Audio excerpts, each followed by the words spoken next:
연어라는 고기를 보면 굉장히 특이한 점이 있죠.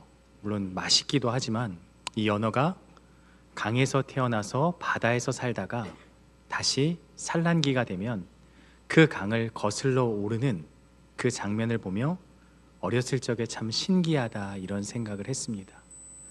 단순히 본능적으로 그렇게 살아가는 어떤 동물로 그렇게 비춰질 수 있지만 분명한 목적이 있기 때문이라고 생각해 볼 수 있는데요. 생명을 낳아야 하는 그 목적을 가지고 상처가 나고 찢기면서도 강 상류를 향해 끊임없이 역행하는 모습, 어쩌면 그리스도인의 모습, 성도의 모습이, 세상을 살아가는 모습이 이와 같지 않은가 생각을 해봅니다. 우리가 이 땅을 살아가며 이 연어처럼 강을 거슬러 오르듯이 역행하는 삶을 살게 되죠. 사도 베드로는 계속해서 나그네임을 강조하면서 오늘 우리가 살아가는 삶이 고난과 시련이 있고 세상과는 다르게 살아가는 것처럼 보이지만 분명한 목적지인 영원한 하나님 나라가 우리 안에 있기 때문에 역행하며 살아가는 것이다, 그렇게 생각해 볼 수 있어요. 베드로전서는 1장 1절에서 12절까지 산 소망, 살아있는 소망에 대해서 성도들에게 이야기하고 있어요. 그러면서 오늘 13절에서부터 그러므로 라는 접속사로 시작되면서 대전환을 이루고 있는 것이죠. 아직 아닌데 이게 띄워졌네요.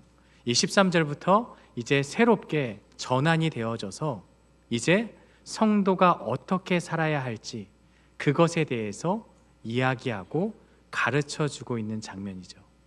오늘 우리가 읽은 13절에서 25절까지의 말씀은요, 크게 4가지 명령과 그 명령을 주신 이유에 대해서 우리에게 가르쳐주고 있어요. 처음 13절부터 21절까지는 3가지 명령이 동사로 주어지고요, 그 명령에 대한 이유, 왜 그것을 해야 하는지에 대한 설명이 쭉 이어집니다. 22절부터 25절도 마찬가지로 1가지 명령이 주어지고 왜 그 명령을 지켜야 하는지에 대해서 설명하고 있습니다. 먼저 우리 본문 13절 말씀 함께 읽어보도록 하겠습니다. 그러므로 너희 마음의 허리를 동이고 근신하여 예수 그리스도께서 나타내실 때에 가져다 주실 은혜를 온전히 바랄지어다. 항상 우리가 문장 또 성경을 보게 되면 주어가 중요하죠. 하나님이라는 분명한 그 주어를 기억하고 그 다음에 동사를 찾아봐야죠. 여기 안에서는 온전히 바랄지어다 라는 이것이 명령으로 주어진 거예요. 첫 번째 명령은 이 온전이라는 것은 완전하게, 그러니까 completely, 완벽하게, 충분하게 마음의 가운데 소망을 가지라는 거죠. 내 마음에 그냥 대충의 소망이 아니라 완벽하게 하나님 안에서 소망을 가지고 살아가라, 그것을 지금 명령하고 있는 거죠. 우리의 소망이 세상 어떤 곳에 나뉘지 않고 오직 한 곳, 예수 그리스도께서 다시 오실 때 주어질 은혜에 초점을 맞추고 온전히 그것을 바라라, 소망을 가지라, 이것을 우리에게 말씀하고 있는 거예요. 여러분, 이 모습은 한 장면이 떠오르죠. 출애굽기 12장 11절에 보면 이스라엘 백성들이 애굽에서 나오기 직전 유월절을 지키면서 이러한 명령을 주셨죠. 그날 밤에 유월절 양을 먹되 허리에 띠를 띠고 발에 신을 신고 손에 지팡이를 잡고 급히 먹으라. 그러니까 지금 언제든 떠날 준비를 하고, 여기가 전부가 아니니까 이제 너희에게 목적지가 있으니까 언제든 떠날 준비를 하고 그것을 하여라라는 것이 바로 마음의 허리를 동이고라는 말씀과 아주 일치하는 말씀이라고 볼 수 있어요. 우리가 목표를 향해 달려갈 준비를 마친 사람처럼 우리가 거추장스럽게 어때요? 우리가 무언가 하려고 할 때 남성분들 넥타이를 매고 있으면 이 넥타이를 동여 매고 우리가 허리띠를 졸라 매고 무언가 하려고 하는 그러한 모습처럼 우리가 그러한 마음가짐으로 소망을 바라고 살아가야 한다. 이것이 성도의 삶이고 역행하는 삶이다라고 우리에게 말씀해 주고 있어요. 우리의 힘으로는 세상 염려를 떨쳐버릴 수 없지만 하나님이 주시는 능력과 힘으로 우리는 살아갈 수 있다. 하나님의 근거한 그 소망을 우리에게 명령을 내리는 것이죠. 두 번째 명령은요, 거룩한 자가 되라는 건데요. 먼저 14절 말씀 우리 함께 읽도록 하겠습니다. 너희가 순종하는 자식처럼 따르던 너희 사욕을 본받지 말고. 사욕이 나오죠. 이것을 원문으로 보면요, 그냥 일반적인 욕구가 아니라 통제할 수 없는 강력한 욕구죠. 반드시 그리하여야 하겠다는 욕구. 알지 못했죠. 하나님을 알지 못할 때는 그렇게 사는 거예요. 그냥 내가 끌리는 대로, 내가 행복한 대로, 내 욕구가 충만한 대로 어떻게 하면 효과적으로 내가 이 땅 가운데 살아갈 수 있을지 그것을 선택하고 살아가는 거죠. 그게 나쁜 게 아니에요. 세상의 기준으로는 다 그렇게 살고 그것이 옳다고 여기며 살아가는 거죠. 그런데 베드로는요, 역행의 삶을 말해요. 너희가 알지 못하던 때에, 하나님을 알지 못하던 그때에 살았던 그 삶의 습관들과 그 모든 것들을 버려라. 그것이 성도의 삶이다. 그것이 역행하는 삶이다라고 말하며 두 번째 명령을 내리죠. 그것이 15절과 16절인데요. 오직 너희를 부르신 거룩한 이처럼 너희도 모든 행실에 거룩한 자가 되라. 기록되었으되 내가 거룩하니 너희도 거룩할지어다 하셨느니라. 모든 행실에 거룩한 자가 되라고 말씀하고 있어요.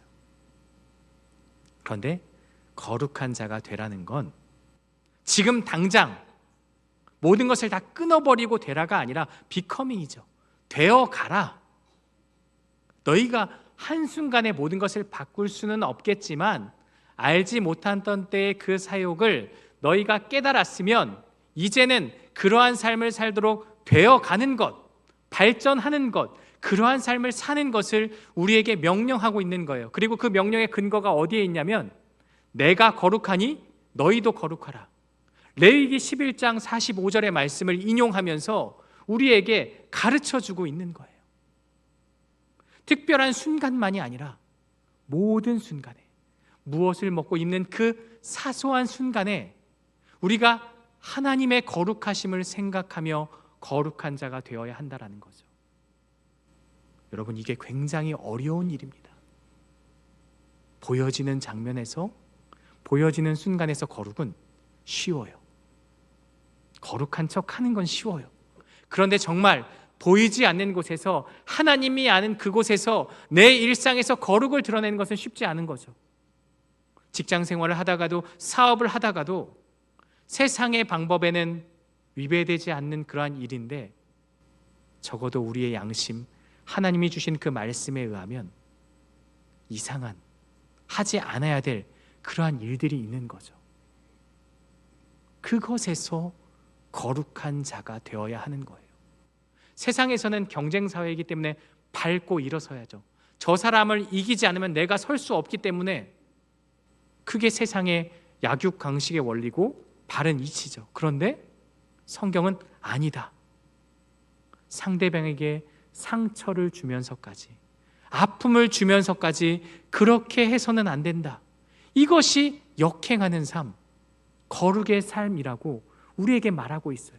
세상은 바보라고 놀릴 수도 있지만, 손해볼 수 있지만 마땅히 일상에서 그러한 삶을 살아라. 그냥 살아라가 아니라 내가 거룩하니 너희도 거룩하라. 이 말씀을 우리에게 주고 있는 것이죠. 이것이 세상과 구별된 거룩한 삶이죠. 세 번째 명령은요, 17절에 나오는데요. 외모로 보시지 않고 각 사람의 행위대로 심판하시는 이를 너희가 아버지라 부른즉 너희가 나그네로 있을 때를 두려움으로 지내라. 이 세 번째 명령 가운데서도 동사가 나오죠. 두려움으로 지내라. 나그네로 있을 때, 너희가 이 땅에 살면서 두려움으로 살아라. 쉽게 말하면 하나님을 경외하라는 거예요. 하나님이라면 어떻게 이것을 보실까라는 두려움이죠. 이것을 해서 내가 혼나니까, 내가 꾸지람을 당하니까 이게 아니라 하나님의 권위를 인정하고 그 안에서 두려운 마음을 가지라는 거죠. 왜냐하면 하나님은 외모로 보시지 않기 때문이에요. 각 사람의 행위대로 판단하고 심판하기 때문이에요. 여러분, 우리는 외모로 보죠. 그 사람의 학벌, 고향, 배경, 나와 맞는지 성격, 그 모든 것을 가지고 따지면서 우리는 판단하고 평가합니다. 그 사람에 대해서 제대로 알아듣지 않고 대화 한번 나누지 않고 누군가에게 들려지는 그 말을 통해서 편견을 가지고 사람을 쉽게 판단하고 그렇게 이야기해요. 그러다가 직접 만나봤더니 아니네요 라고 하는 것을 우리가 많이 겪게 되죠. 여러분, 사람은 외모로 판단하지만 하나님은 각 사람의 행위대로 심판하신다는 거예요. 이 심판하신다가 현재 분사로 쓰여졌어요. 이 말은 미래에만, 우리 심판대에 올라갈 그때만 판단하는 게 아니라 너희 각 사람의 모습 하나하나 그 모습을 그 순간에 하나님께서 믿음의 행위인지 아니면 세상의 욕망인지를 판단하고 심판하신다고 우리에게 말씀하고 있는 거죠. 그래서 우리가 하나님을 경외해야 하는 거예요. 여러분, 이 경외가요, 그냥 막연한 두려움이 아닙니다. 이 포보스라고 쓰였는데 이 두려움은요, 자녀가 부모를 실망시키지 않기 위해서 갖는 어떤 부담감과 그 두려움을 말하는 거예요. 내가 자녀이기 때문에 부모를 기쁘게 해야 될 그러한 책임을 갖고 내가 그렇게 하지 못했을 때 안타까운 그 마음이 바로 이 두려움을 뜻하는 거예요.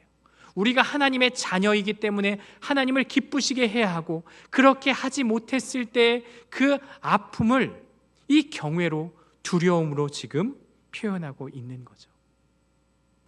그런데 그 두려움을 갖는 그 시기가 나그네로 있을 때라고 정의하고 있어요.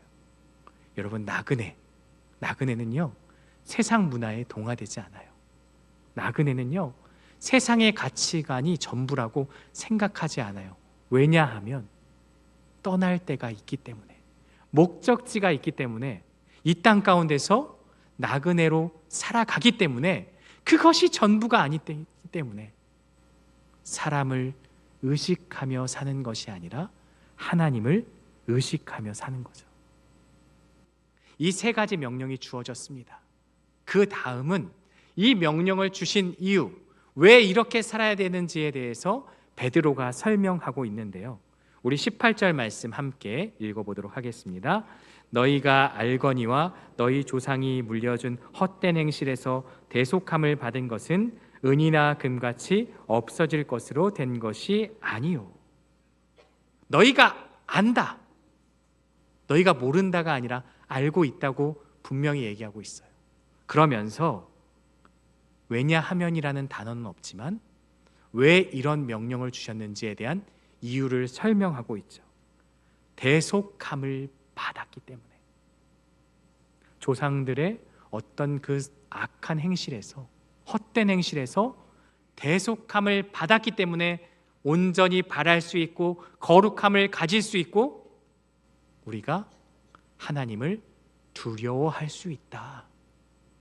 속죄함을 받았기 때문이다라고 간단하게 이야기하고 있어요. 너희 왜 그래? 너희 알고 있지 않니? 알고 있잖아. 그렇다면 너희의 삶의 모습이 달라져야 하는데 그 근거가 무엇이냐? 너희가 대속함을 받았기 때문이다. 너희 다 알고 있다. 그런데 베드로는 조금 다르게 표현하죠. 우리가 쉽게 얘기하면 죄와 사망 권세로부터 구원받았다. 그게 맞아요. 그게 옳습니다. 그런데 베드로는 같은 내용을 다른 방향으로 이야기하고 있죠. 너희 조상이 물려진 헛된 행실로부터 대속하였다. 하나님께서 그 헛된 행실로부터 끄집어내셨다는 거예요. 하나님께서 선택하셔서 끄집어내셨기 때문에 너희는 더 이상 과거처럼 살아선 안 된다. 너희가 과거처럼 헛된 것을 소망해서는 안 된다. 너희가 거룩한 자가 되어야 한다. 너희가 하나님을 두려워해야 한다.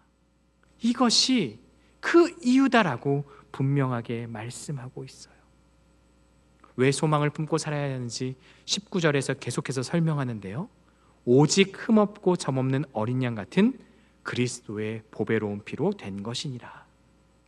우리의 구원은 은과 금 요즘 가치 있죠. 하지만 은과 금도 언젠가 썩어진다는 거예요. 썩어질 것으로 된 게 아니라 무엇으로 되었다고요? 예수 그리스도의 보배로운 피, 흠없고 점 없는 어린 양 같은 완벽한 그리스도의 보배로운 피, 최고의 가치가 있는 아주 값진 귀한 그 보배로운 피로 말미암아 우리가 구원받았고 대속받았기 때문에 너희가 그런 삶을 살면 안 된다 라고 그 이유를 설명하고 있는 거예요. 이제 이 세 가지 명령과 이유를 보니 이 말씀이 이해가 되죠. 베드로가 그냥 하는 말이 아니라 이러한 명령을 주면서 너희의 정체성은 예수 그리스도의 흠없고 점없는 어린 양 같은 보배로운 피로 말미암아 그 값진 피로 말미암아 대속받은 자이기에 이전 것에서 벗어나서 하나님 나라의 소망을 가지고 살아야 한다. 그것을 우리에게 명령하고 있는 것입니다. 결론은 21절이죠. 다 읽지 않겠지만 너희 믿음과 소망이 하나님께 있게 하셨느니라. 너희의 믿음과 소망 그 모든 것의 근거가 하나님께 있다고 말해요. 그래서 우리가 힘들고 어렵지만 거룩의 삶을 살아갈 수 있는 거예요. 그리고 그 거룩은 뭔가 화려하고 멋진 것이 아니라 우리의 일상에서 시작되어야 한다. 그 근거는 대속함을 받은 예수 그리스도의 피요, 그것을 믿게 하는 믿음과 소망도 하나님께 근거한 것이다. 바로 이것을 우리에게 말씀하고 있습니다. 여러분, 세상 사람들이 손가락질하면서 그렇게 하여도 우리가 사는 삶은 역행하는 삶이 되어야 합니다. 세상과는 다른 구별된 그러한 삶. 왜냐하면 하나님께서 예수 그리스도의 피로 구원해 주셨기 때문입니다. 이 말씀을 기억하며 저와 여러분들이 역행하는 거룩의 삶을 살아내시기를 주님의 이름으로 간절히 축원합니다. 여기까지가 전반부고 이제 후반부 22절부터도 같은 패턴으로 기록되어 있습니다. 앞부분에는 명령, 뒷부분에는 이유가 설명되어 있는데요. 이번에는 이유를 먼저 살펴보면 좋겠습니다. 우리 23절 함께 읽겠습니다. 너희가 거듭난 것은 썩어질 씨로 된 것이 아니요 살아있고 항상 있는 하나님의 말씀으로 되었느니라. 너희가 거듭났대요. 우리 다 두 번 태어났잖아요. 육신으로는 어머니에게서 10달을 거치고 태어났지만 영적으로는 하나님의 자녀가 되어서 거듭나게 되었던 것이죠. 베드로는 이 첫 번째 출생과 두 번째 출생을 대조합니다. 첫 번째 출생은요, 썩어질 씨로 태어났습니다. 인간은 누구나 태어나서 죽음을 마주해요. 제가 어렸을 때 장동건이라는 배우와 고소영이라는 배우가 최고의 잘생기고 예쁜 대명사로 그렇게 불려서 그런 책받침도 사가지고 막 끼면서 공부했던 그런 기억이 있습니다. 물론 아직도 장동건과 고소영은 잘생기고 예쁘지만 언제까지 그것이 유지될 것 같습니까? 시간이 지나면 저와 여러분들과 별반 다르지 않을 겁니다. 다 평준화될 것입니다. 여러분, 우리가 세상의 것들은요, 외모도 그렇고요, 늦출 수는 있지만 멈출 수는 없는 거예요. 세상의 것들은요, 다 썩어져요. 썩어질 씨에서 왔기 때문에 누구나 죽음을 마주하게 되고 세상에 가진 모든 것들은 다 소멸하게 되어 있어요. 다 썩어질 씨이기 때문에 그것은 마땅한 것이다라고 우리에게 그 이유를 설명하고 있어요. 그러면서 썩지 아니할 씨에 대해서 설명하는데 그것이 바로 살아있고 항상 있는 하나님의 말씀이다. 살아있대요. 계속해서 생명을 가진 거죠. 현재 분사로 쓰여졌어요. 그리고 항상 있는, 이것도 현재 분사로 쓰여졌어요.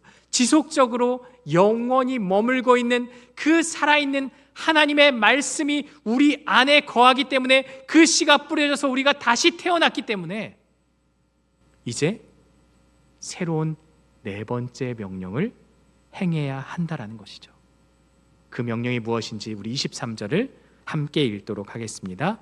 너희가 진리를 순종함으로 너희 영혼을 깨끗하게 하여 22절입니다. 거짓이 없이 형제를 사랑하기에 이르렀으니 마음으로 뜨겁게 서로 사랑하라. 여기도 동사가 나오죠.